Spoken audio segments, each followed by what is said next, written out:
We have another special guest here.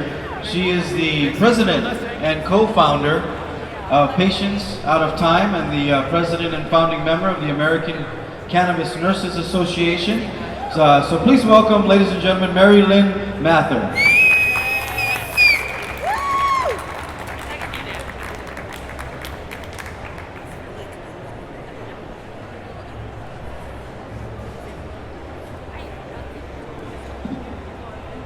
Aloha. I am very glad to be here, coming from Virginia where they just got nailed with snow, so it's really nice to be here. I just want to start out with some statistics. Did you know 2 million adverse drug reactions every year, and more than 100,000 people die in the hospital just from adverse drug reactions. And every day we lose 44 people from overdose of prescription medications. And I apologize, the slides are a little faint here, but in 2014, more than 47,000 Americans died from a drug overdose, and opioids were in 60% of them.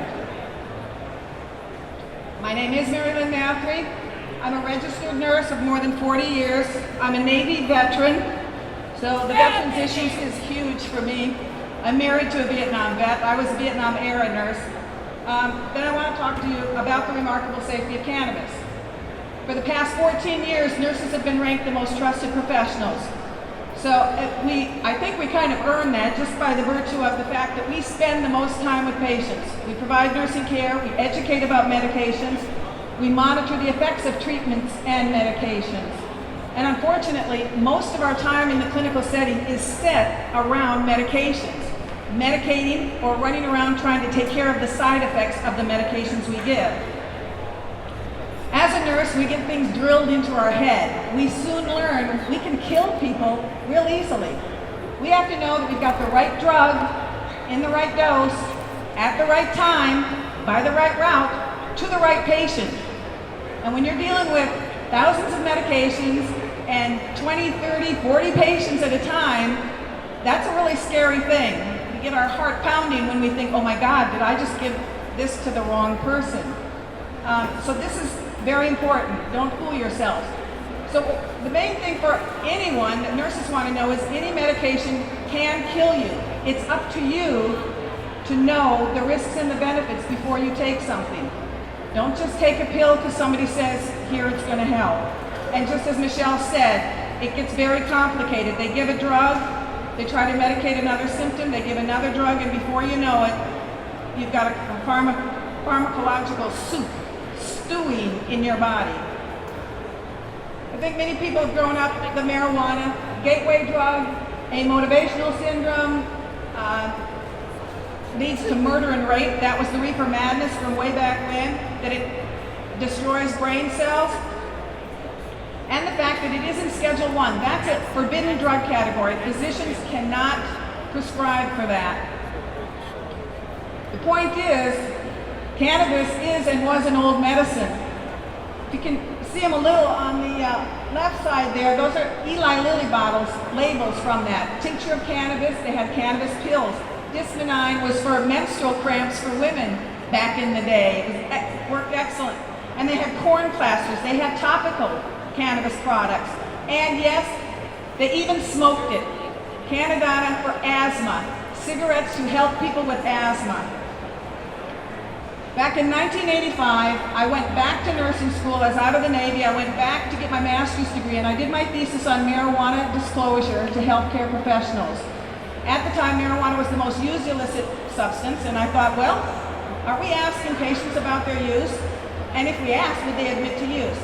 So I did a whole survey.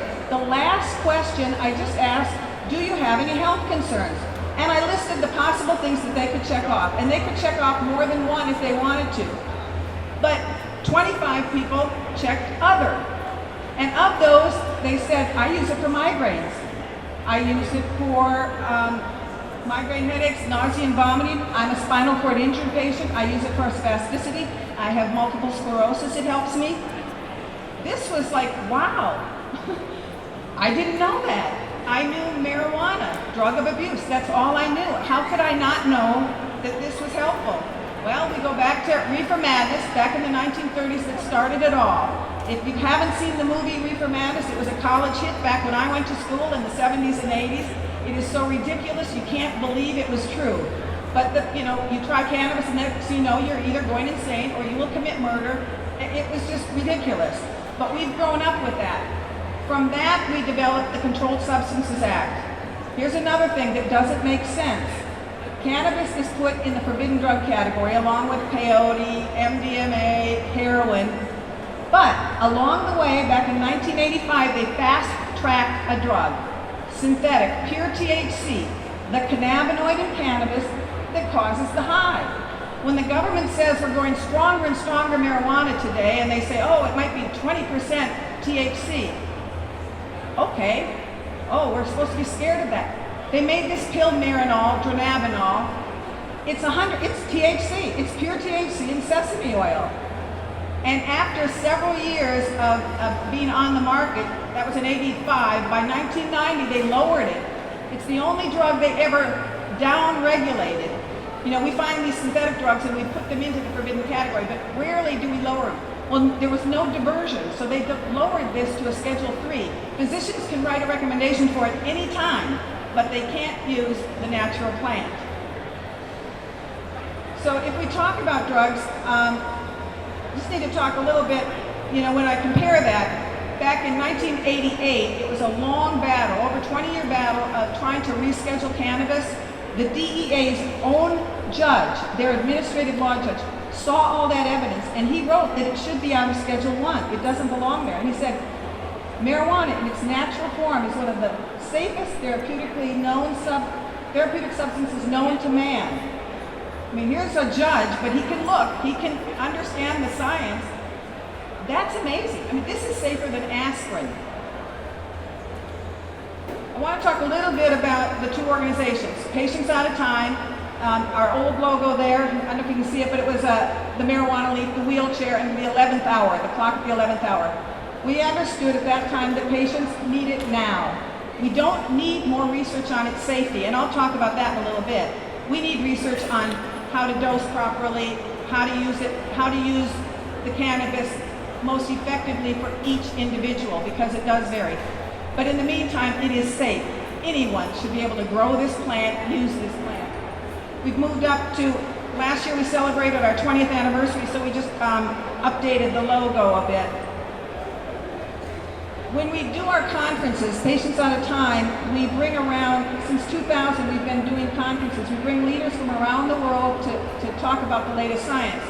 And I don't have time to talk about it today, but one of the key aspects of our talk is about the endocannabinoid system. And if you haven't heard it, please look that up. Endogenous, within our body, cannabinoid system. We have receptors. They first found them in our brain. They later found them primarily in our immune system, but we know now we have this molecular signaling system. We have receptors for cannabinoids. We make cannabinoids. We make our own endogenous cannabinoids, and they fit in these receptors. This system, its whole purpose is to keep us in balance, to help us attain, maintain, and regain health. Vital for quality of life. You need to nourish this system. Whether we juice the cannabis leaf, or if we get hurt and we need help, we take the cannabis in some other form, we are feeding our system. Just like you give insulin to a diabetic, you give Synthroid to someone whose thyroid isn't working well, you have vitamin deficiencies, you give them vitamins. We can supplement this system with cannabis and the cannabinoids in that plant. So as our conferences continued, a group of nurses recognized this. We recognized how important this system is. It is still not taught in medical school or nursing school. And the first cannabinoids were discovered in our brain, the CD1 receptors, in 1988. We found out we make cannabinoids in 1992. By 1995, we recognized this whole system within our body. It's still not taught. So your practicing physicians and healthcare providers, most of them have never heard of this system. So all they know is marijuana. They don't know cannabis and how important it is. But we formed the American Cannabis Nurses Association. If you know any nurses, please tell them about us. We will get them on the right path. Once they learn, they love it. So I want to talk a little bit about drugs. You know, we say we're a drug-free nation. Bull. We've got short-acting, long-acting, sustained release. We got pills, we got salves, we've got, topicals, we've got eye drops, we've got infusions, we've got injections. We got pills for anything and everything. In 2000, 2.8 billion prescriptions were filled. I don't know how many were written, but were filled. And of that, that means about 10 prescriptions for every citizen in the United States. And as you just heard Michelle, she was on like close to 30 medications at one time. That's not conducive to life. That means 7 out of 10 Americans are on a prescription medication, and that doesn't count any of us taking an over-the-counter drug whenever we feel like it. Going into a gas station, a drug store, a grocery store, pick up an over-the-counter med and pop it whenever you have some kind of discomfort. So, I don't know if you can see this cartoon, but I just love it. You know, they say drug-free America, and this is it. We don't think anything about popping an antibiotic for a little kid, giving Ritalin to those kids who are just a little too active to sit in a classroom for 8 hours a day or something. The appetite suppressants for kids. But if you look at all of this, cannabis could easily replace them and keep everyone much healthier. I think one of the other things Michelle said was she said something about losing all that weight. So many of these antidepressants, I mean, we see people within months, they've gained 20 to 40 pounds. And a lot of our obesity is a result of this. So the question is, how do you know if the drug's safe? Well, the FDA came about way back when. They had the Pure Food and Drug Act, June 30, 1906. Those pills, the labels I showed you before, they actually were had on their label, guaranteed by the Pure Food and Drug Act, June 30, 1906. It was approved by the early FDA. But just so you understand, today, for a new chemical that comes on the market, something new, a pharmaceutical company made in their chemistry lab, they test it on animals just to see if it's safe enough and the animals don't die. Okay, we can try it. So then they get to go to clinical trials, meaning they get to study with humans. So first, you might see an ad in the paper. They want healthy people to try this drug. Let's just see, if it's safe enough, if you don't die, and what's the normal dose.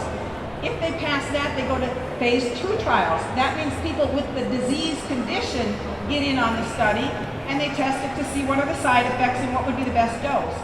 If that works, they go to phase 3 clinical trials. Now they use it for maybe 1 to 4 years. They do more people, and they're trying to look for adverse drug reactions. So when they finish it, a drug company might have done a whole bunch of studies, but they only have to present 2 to the FDA to say, this is safe enough. The FDA, then they apply for application, and if they get approved, it's an approved drug. These drugs go on the market on an average of only 1,500 patient experiences. So you've only had 1,500 people. Now you've probably heard about things in the old days. For the old folks, you remember thalidomide? It was used for morning sickness. And all of a sudden, babies were born with severe birth defects. They had to take that off the market. It's back on the market for other uses, but not for pregnant women. Back in, I think, 1997, fen-phen, a weight reduction drug, was on the market. Oh, people started using it. Whoops. Cardiotoxicity, take that off the market. In 2003 or 4, Vioxx for arthritis, one of the biggest sellers. Oops. Heart attack and stroke, take it off the market. So the point here is, it's not foolproof just because it's FDA. And our physicians, unfortunately, just abide by this so strongly. So for you, let me back up. The deal here is, if you get a new drug, look at that package insert. And on the package insert, it's going to tell you why to use it, what to use it for, how to use it. But it's going to tell you, watch out for the side effects. There are these possible adverse reactions and cautions. It might be, don't take it if you're pregnant, don't take it if you've got kidney problems, don't take it if you've got renal. It goes on and on, a whole bunch of small print. Watch your magazines. You see that nice picture of how this drug is going to fix that indigestion, or it's going to take away your pain, or whatever it's going to do. Don't just look at the picture, read the small print. And then the TV ads. I think a lot of people put the mute on. They're showing you a pretty picture. Somebody's kayaking on the lake. They're having dinner with friends. They're out there working in the garden because they got these pills and it's working. But if you listen while they're playing that pretty music, you hear all of these potential side effects. Many of them, and all antidepressants, carry what we call a black box warning. And that means beware, serious adverse consequences. It could cause renal failure, your kidneys shutting down. It could cause liver failure, your liver not working anymore. It could cause heart attacks. It could cause suicidal or homicidal ideation. So that brings me to just a typical example. As a veteran, these issues are strong, very, I can't focus on the vets because it is too hard to focus, but this is a low number, 22 suicides a day by veterans, and the VA admits it. We think it's double that. And I thought it was because of post-traumatic stress and traumatic brain injury and the difficulty coping. Most of those deaths are the result of these prescriptions. It's the result of what we call polypharmacy. Remember, 2.8 billion prescriptions filled, more than 10 prescriptions for every person in the United States. Some people are getting a boatload of drugs. When you have 4 or more medications at a time, the chance of a serious adverse reaction exponentially increases. So we're just medicating the symptoms of other drugs as we go along. And the veterans are just, and so when you get a veteran, that's the example. They have post-traumatic stress, they might have TBI, they might have an injury. We're going to medicate them for depression.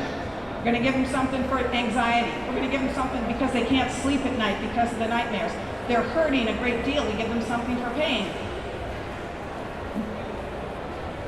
And it goes on. So, they want to use cannabis. A lot of you want to use cannabis. There is no recorded death. Now, this is since ancient times. So we can look at cannabis and say it's been tried by billions and billions of people over centuries. No death. Aspirin causes deaths every year. Tylenol causes deaths every year. No deaths. The LD50, or the lethal dose of 50% of the animals, is 20 to 40,000 times a normal dose, or consume 1,500 pounds in 15 minutes. If you can, you might die. They just haven't seen it. Death. The Institute of Medicine actually did a full study on this in 1999. They finished their study, 18 months of looking at all the literature, and they basically came back with it should be available for use. They want more research. You shouldn't smoke it. But if you've got cancer or AIDS, that's irrelevant. Any physician should be able to do an N of 1 study. If this medication doesn't work on my patient, I should be able to do it. The government ignored it. They also said, except for the harms associated with smoking, it's no worse than any other med we use. But our government ignored them. They wanted it, they ignored them. Side effects. Patients do get dry mouths. You might get red eyes. That was the telltale thing. Look for those red eyes for those stoners. You might get an increased appetite. Not bad for a cancer patient. You might get an increased heart rate. Usually kind of like going upstairs. If you've got a heart condition, maybe you've got to be cautious. But it's not something that terrible, and generally you get used to it soon. And it might give you euphoria, a sense of joy or well-being. You know, most patients can use that side effect. It's a welcome side effect. I want to talk about the fear that everybody seems to have, addiction. My background is med-surg nursing, but since 1985 I specialize in substance abuse. I'm an addictions consult nurse. We don't call it a gateway drug. What we found is cannabis is an exit drug from addiction. And one of my old bottles of Eli Lilly, I've got a 1915 bottle of cannabis tincture. On the label, it was used for alcohol withdrawal, for delirium tremens, to help calm the person down. It was used for those habits of chloral hydrate and morphine to get the patients off. They knew about it back then. But anyway, so if you want to look, I'm just to help you understand, when you talk about addiction, we're talking about, there is a difference. Dependence, any drug, like any pain medication, if you use it regularly, you will be dependent on it. You will, if you stop using it, you will suffer withdrawal. Just like a benzodiazepine, a barbiturate, an opiate, your body gets used to it. If you just stop, you will go through withdrawal. That's physical dependence. Addiction, you might be physically dependent, but it's continued use despite problems. We all know the alcoholic. You know, they can't function in their work, but they keep doing the job. They get it, drive behind an automobile, causing accidents. They keep using the alcohol. Tolerance is something that happens the more you use a drug, you need more. Again, opiates are a good example of this. When you start something for pain and you've got long-term pain, over time you keep needing a higher dose to get the same effect. The higher dose, the more side effects come with that. And again, physical dependence, the point here is it's just saying that it's going to happen. And if you abruptly stop a drug, you will get problems. This is a longer definition of addiction, and it's just kind of, again, explaining that it takes over your life. You're going to be craving it. You know, your life you spend your time trying to find that drug, to keep that drug no matter the fact that it's hurting you. Pseudo-addiction we see in the hospital a lot. They're not medicating a patient okay for pain. So the patient is, I need my pain medication. They're on the call bell. I need it now. And the doc say, oh, they're clock watching. You know, it's 4 o'clock. It's time for my next pill. Well, it's because they hurt. And as soon as you actually take care of their pain, that behavior goes away. But I took care of many patients in the hospital, and that was the issue. They couldn't medicate properly, and they kept blaming the patient. So, along the way, the DSM-5, it's the Diagnostic and Statistical Manual for Mental Disorders. This is what everyone uses for your psychiatric diagnoses and addiction. And they changed the terms just recently. They now call it substance use disorder. And you'll have specific pages on cannabis use disorder, just like you will for alcohol use disorder. So I want to show you this is how you get diagnosed. Depending on the criteria, there's 11 criteria. If you have a mild cannabis use disorder, if you have 2 to 3 possible symptoms that are positive. If you get 5 or 7, you're moderate cannabis use disorder. And if you have 7 or more, you're a serious, you've got a severe disorder. So what are they? Cannabis is often taken in larger amounts over a longer time period than was intended. Okay, that happens to a lot of people. Whoops, sorry. There's a persistent desire or unsuccessful efforts to cut down or control cannabis use. You got to look at what they're doing. Why is somebody using it? Why do they want to cut down? Is it because someone's complaining? Is it because they've got to go for a jump?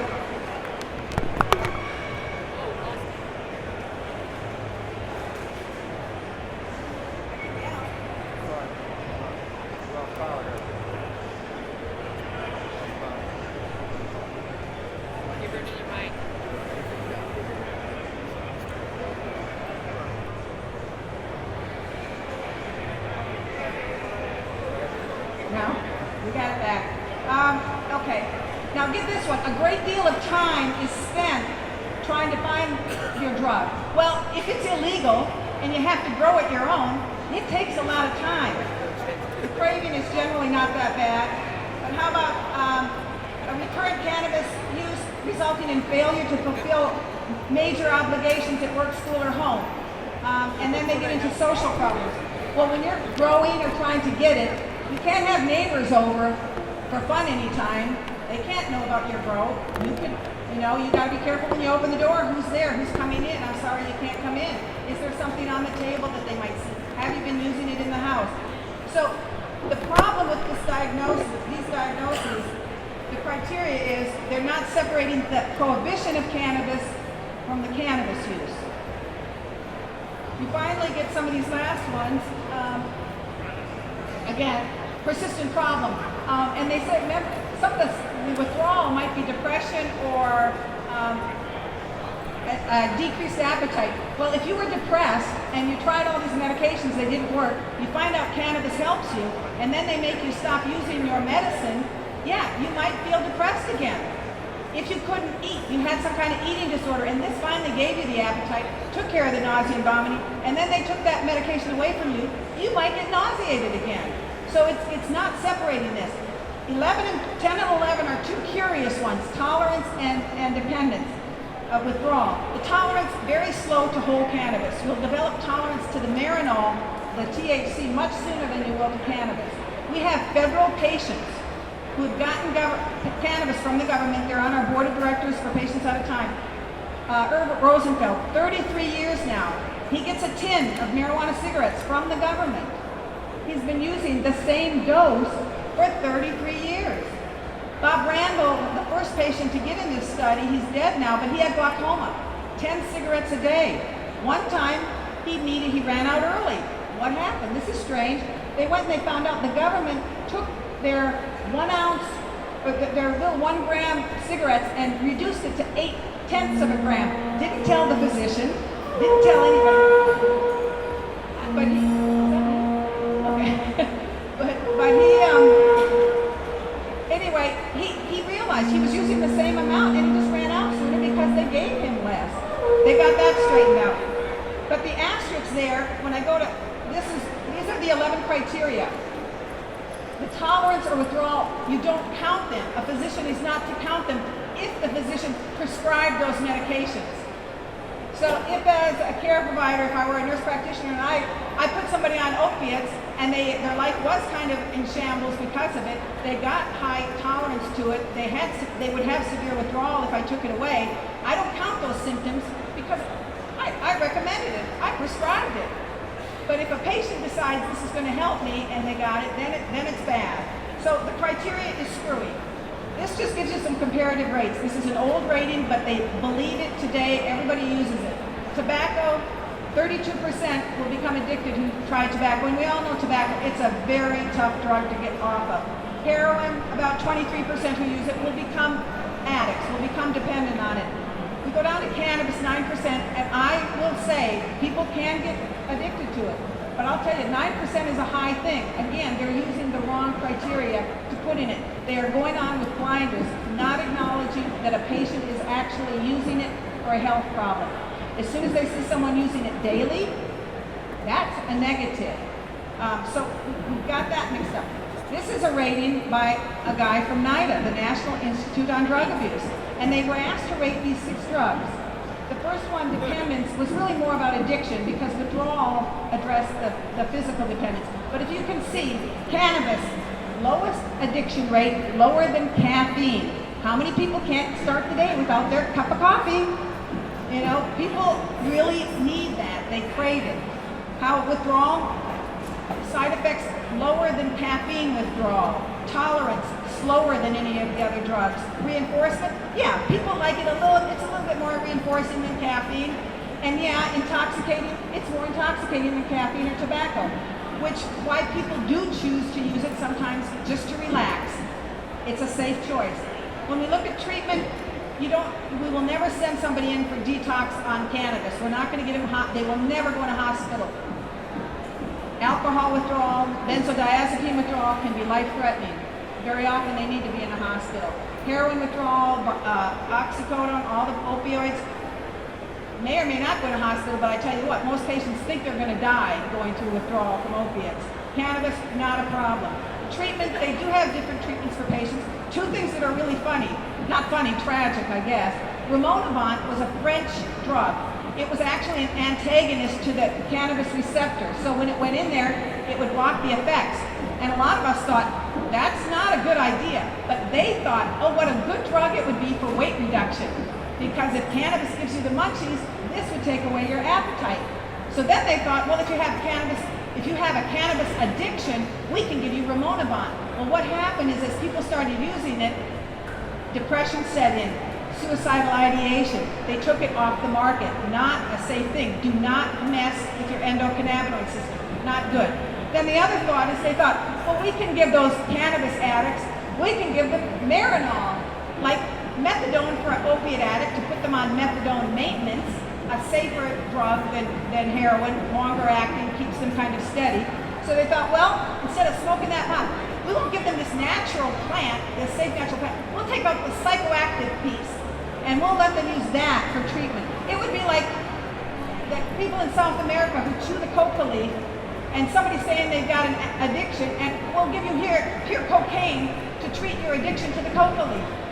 It's crazy. So generally, if people do have a problem with it, they can get some kind of help and treatment. And there are support groups because AA and NA, Narcotics Anonymous, AA, some of the really well-established AA meetings get it. They actually can get people are using it as medicine. But for many of the patients going there, they're like, you're just substituting, you're using another drug. Come back when you're ready to quit that too. So there's there. 2 So I'm wrapping up. The increase in treatment admissions, why? And they tout that all the time. There are so many addictions. Well, if you go for a job and you test positive, treatment or no job, you take that. If you get caught driving or something and you've got cannabis and THC in your system, jail, fine, or treatment. They go into treatment. Any normal person would go into treatment. They might not have a problem, but they're not going to go to jail. Why go to jail? And again, the intensity of treatment is way low. It's not a big deal. So when we look at cannabis from a nursing perspective, when they use it with opioids for chronic pain, you use less opioids.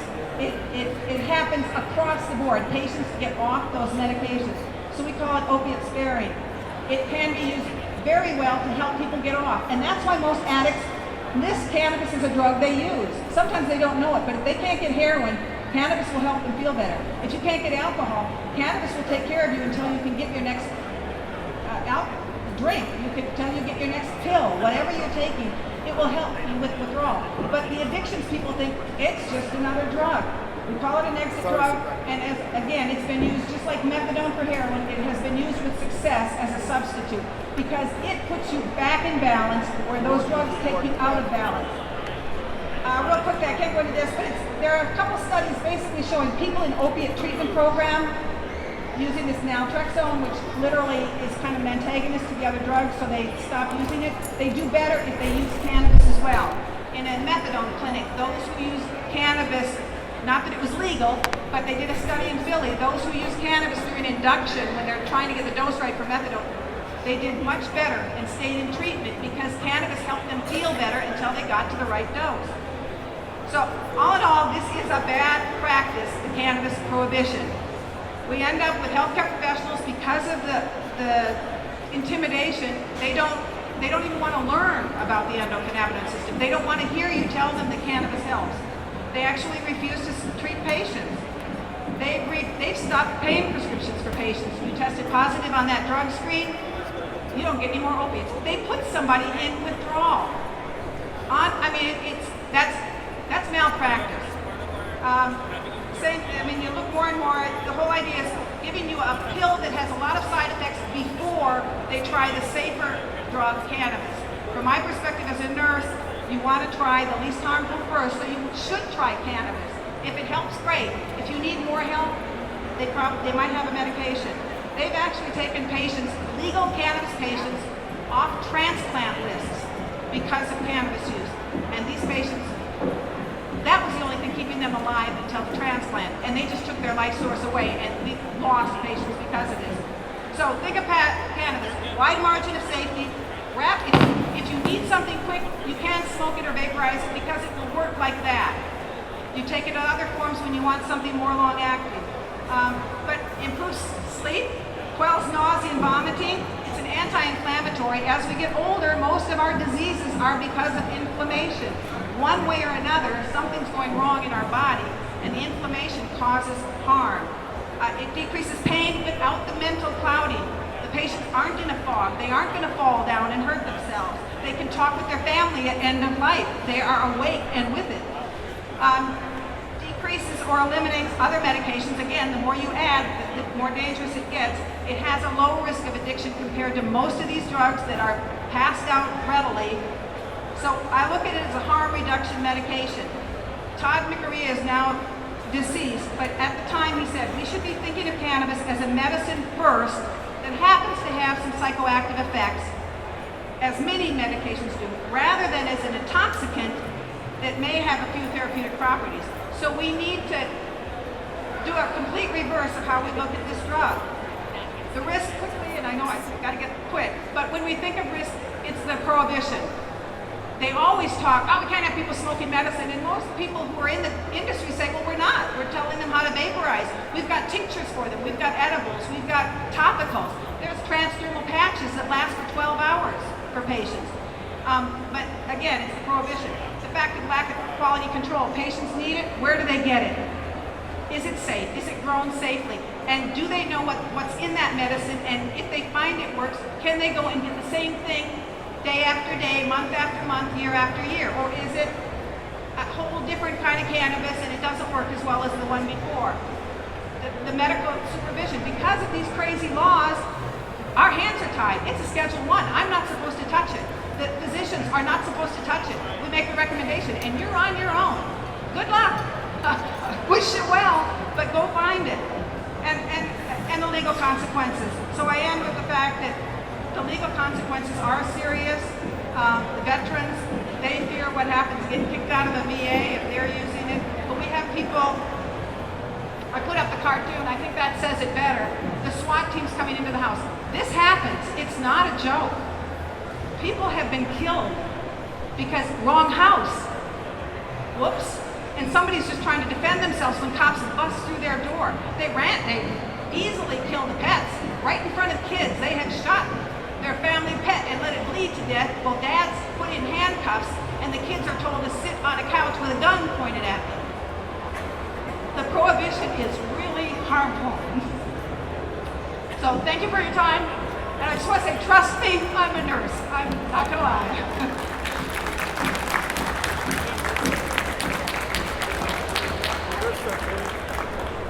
All right, one more time, big round of applause, ladies and gentlemen, for Mary Lynn Mathre.